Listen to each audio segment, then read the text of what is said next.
esse Deus, e esse Deus é que nos fortalece, que nos dá o crescimento todos os dias da nossa vida, aleluia, louvado seja Deus.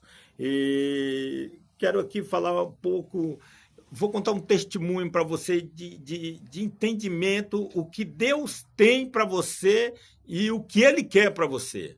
Mas, pastor, como que é isso? Porque muitas vezes você pede algo para Deus e Deus te dá. Mas não é isso que ele quer para você. Mas ele poderia não dar, mas você está pedindo. Eu trago na memória, assim, quando criança, eu imagino também como pai que sou, e eu indo com meu filho no centro da cidade, no dia do meu pagamento, um exemplo, e quando eu chego lá, o meu filho vê uma bola bonita, e ele diz, pai, eu quero essa bola, porque me dá essa bola de presente, e eu olho para o meu financeiro, dá apenas de pagar as contas, comprar um mantimento de casa, mas não dá de comprar aquela bola.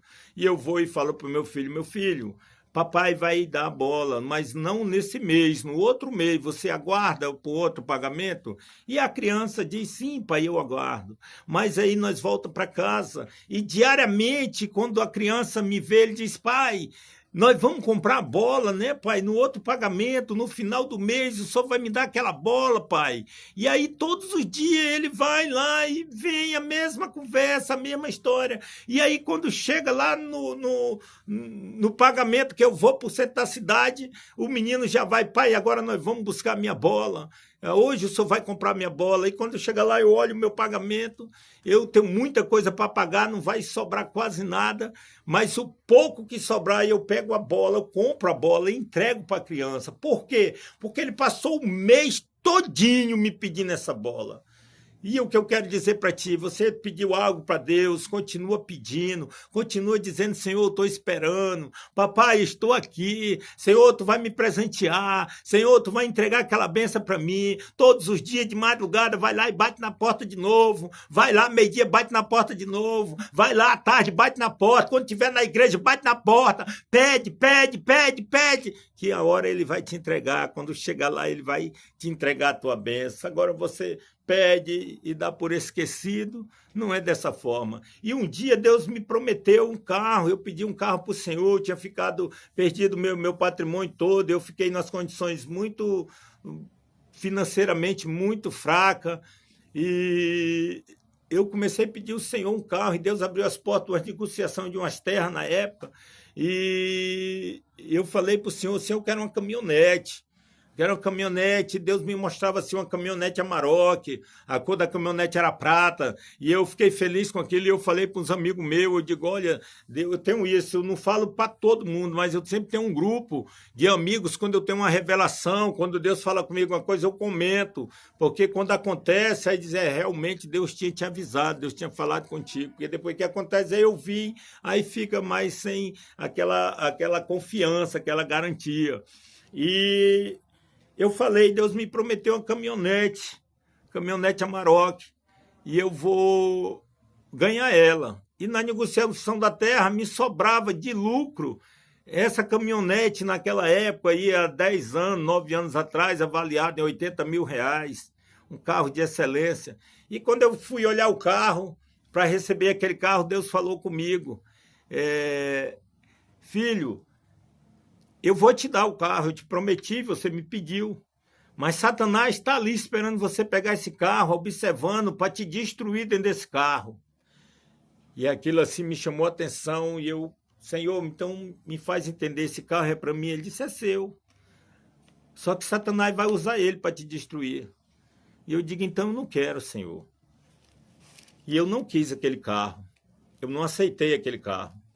E Deus depois me deu um outro carro, que até hoje eu tenho esse carro, já são 10 anos, esse carro mudou a minha história ministerial, fiz não sei quantas, 5 viagens para o Mato Grosso já nesse carro, já fui para Bolívia, já fui para o Peru, aqui dentro da cidade, aqui no município aqui de Mané Urbano, aqui para dentro, Sena Madureza, já fui nas missões em vários municípios aqui na região do Alto Acre, e construímos ali o centro de recuperação ali, preparação de profetas, já há 6 anos com esse carro trabalhando, e sempre teve ali na ativa. Então esse era o que Deus tinha para mim. Satanás não me destruiu dentro dele, pelo contrário, ele foi bênção na nossa missão.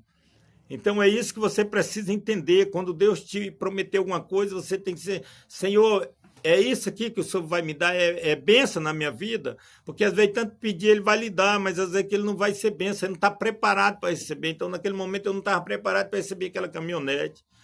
E acredito que Deus tem me preparado a cada dia e vai chegar o momento.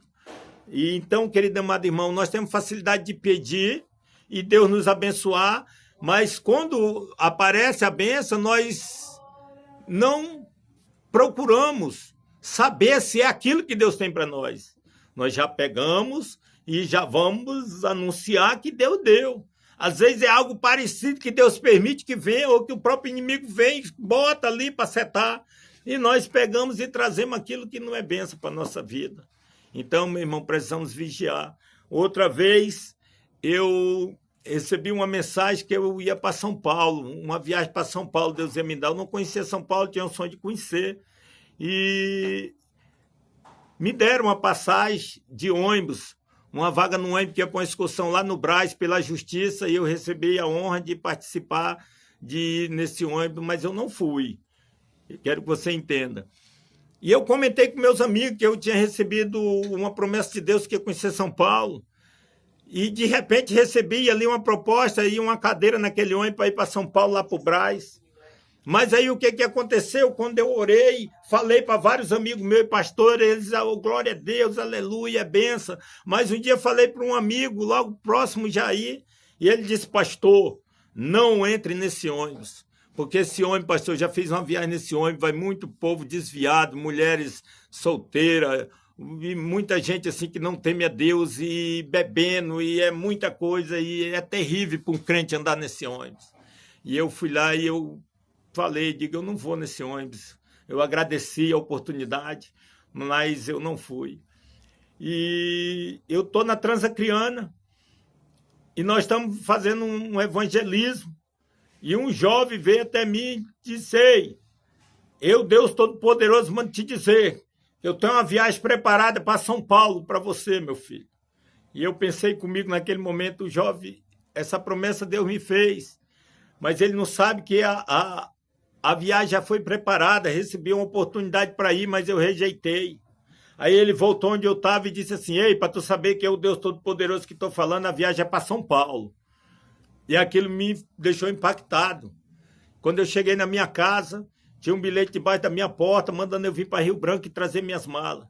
Quando eu cheguei em Rio Branco, tinha uma passagem comprada lá para o aeroporto de Congonhas, já tinha lá uma pessoa me esperando, já tinha um frete alugado lá em São Paulo. E aí eu embarco para São Paulo de avião, não foi de ônibus.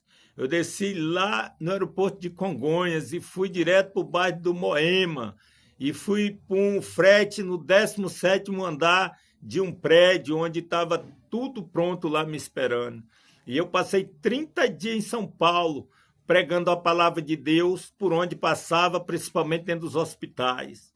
E eu lembro que um dia eu fui lá no Itaquerão, bater uma foto para mandar para um amigo meu que é corintiano, e quando eu desço lá na estação, que eu vou pegar a passarela para atravessar lá para frente do estádio, Deus fala comigo e diz, tu vai para onde, meu filho? Eu digo, Senhor, eu vou ali bater uma foto daquele estádio muito bonito para mandar para o meu amigo lá no Acre. E ele disse, filho, vai não, eu não te trouxe aqui para adorar o bezerro, filho. Eu te trouxe aqui para fazer a minha obra.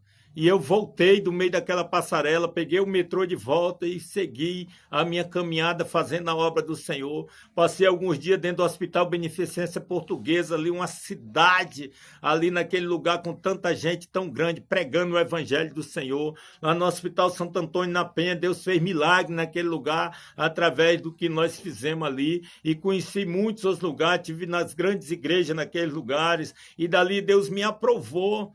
E eles, depois de 30 dias, me pediram meu documento, eu dei e disseram, olha, amanhã você vai embarcar no aeroporto de Guarulhos, lá para São José dos Pinhais, e você está indo para Curitiba. Já tem um frete lá alugado em Curitiba, no 32º andar de um prédio no centro da cidade, próximo ao Shopping Estação. e ali eu vou para Curitiba, e lá em Curitiba foi da mesma forma, sempre fazendo obra de Deus, Deus me usando para vasos, Deus me usando para as pessoas, aleluia, louvado seja Deus. Lá tive a oportunidade de ir lá na casa do goleiro Everton, meu amigo que é ali, era na época goleiro do Atlético Paranaense, e ali Deus me usou para aquele homem, ele estava muito mal, tinha passado pela separação, estava em uma luta, e eu falei para ele, ele dizendo que não estava mais conseguindo alcançar os treinos. Eu digo, fica tranquilo, irmão.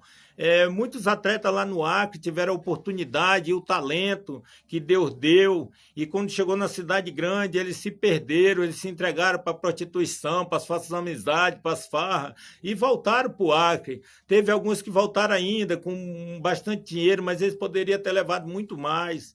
E outros estão lá na beira da rua, bebendo, usando droga. E outra, tu vai ser só mais um. E a tua mãezinha querida, ela já foi doméstica há 25 anos, cozinhando para os outros, limpando o chão para os outros. Alguém vai dar lá um chão para ela limpar de novo, vai pagar o salário para ela. Mas fica tranquilo, se tu pegar e tu for um homem que tu foi criado ali na Baixada, ali na Bahia, e tu nunca se envolveu com droga, tu nunca se envolveu com bebida, uma vida muito pobre, mas Deus te deu esse livramento. E se tu perseverar, irmão, tu vai ser colocado no pódio, onde nunca foi colocado um atleta criano, tu vai ser este homem, tu vai ser reconhecido. E tua mãe nunca mais vai limpar a privada dos outros, vai limpar o chão para os outros. E aí eu vim-me embora, e fui-me embora de lá, né? Deixei ele lá, e 6 meses depois eu estou no Acre, e ele liga e ele fala que foi convocado para as Olimpíadas. E ele foi convocado como titular. O goleiro se machucou e ele foi convocado como titular, e ele ali representou o nosso Acre, ele ali foi honrado como homem de Deus e foi conquistar as Olimpíadas, a primeira Olimpíada conquistada, ele participou. E eu lembro, na hora das medalhas, foi colocado no pescoço dele, a primeira medalha de uma Olimpíada foi no pescoço do nosso irmão Everton, e até hoje, graças a Deus, Deus tem honrado aquele homem. A mãe dele partiu para a glória, mas partiu para a glória diante de uma vida boa, de uma vida saudável, ali proporcionada pelo filho, pelo talento e pela obediência dele. Então é isso que eu quero dizer para você: se você obedecer, se você estiver na posição, você vai ser abençoado. Se você ouvir a voz de Deus, você vai ser abençoado. Aleluia, louvado seja Deus. Aí sabe o que foi que aconteceu mais, meu irmão? Deus pegou e me levou para os Gideões, porque ele sabia que eu tinha um sonho de conhecer os Gideões. Deus me levou lá na igreja, no púlpito do Cisino Bernardino. Eu tenho registro, estou lá de frente com o pastor Cisino Bernardino, reverendo, e ele me apresentou como missionário do Acre, e ali eu fui pregar na segunda igreja dos Gideões, porque estava tendo um congresso de mulheres, e ali ele me levou para a casa dele, fui para dentro da casa de Cisino Bernardino, recebi convite para ir para lá. De lá Deus me levou ainda por outros lugares em Santa Catarina, fui para Floripa, fui para todas aquelas praias. Deus levantou pastores e pessoas que eu estar na praia, o pastor me levar de Honda Civic zerada e ficar assando carne para mim enquanto eu tomava banho no mar. Eu digo, Jesus, como é que tu faz com aquele menino lá da colônia, Jesus? Na tua presença é algo muito bom. Sabe o que foi que aconteceu? Eu não peguei o ônibus, eu não peguei a viagem para São Paulo, eu fiquei lá na Transacriana e eu esperei Deus entregar o que ele tinha de melhor para mim. E é por isso que eu sempre espero que Deus tenha de melhor, porque eu sei que ele não vai falhar. Eu sei que ele é o Deus que me resgatou das garras de Satanás. Ele é o Deus da minha mãe, da irmã Luzanira, que ela sempre acreditou nele e me fez acreditar nele. E é por isso que eu estou aqui hoje, firme na rocha. Então você que tem seu filho, faça ele acreditar que o nosso Deus é poderoso, que ele muda a história, que ele muda o cativeiro. Aí Deus ainda me traz de volta para São Paulo para fazer umas compras, aí me traz de volta para o Mato Grosso. Ainda passei mais 5 dias no Mato Grosso em um congresso abençoado no grande templo da Assembleia de Deus. Foi a coisa mais linda que aconteceu naquele lugar. Então Deus, quando ele faz dessa forma. É por isso que eu adoro e que eu amo estar na presença de Deus, porque eu tenho um testemunho suficiente para dizer para você: eu sou um milagre de Deus, e o Deus que eu sirvo é um Deus bondoso, poderoso e que vive e reina para todos sempre. E nesta manhã ele quer te abençoar, ele quer mudar a tua história. Você precisa entender o que ele tem de melhor. Nós vamos ouvir mais um louvor e já vamos dar os agradecimentos e encerrar mais essa programação, e amanhã vamos estar aqui de novo para a honra e glória do nosso Deus. Ei, recebe esse testemunho e bota em prática que você vai ser abençoado em nome de Jesus.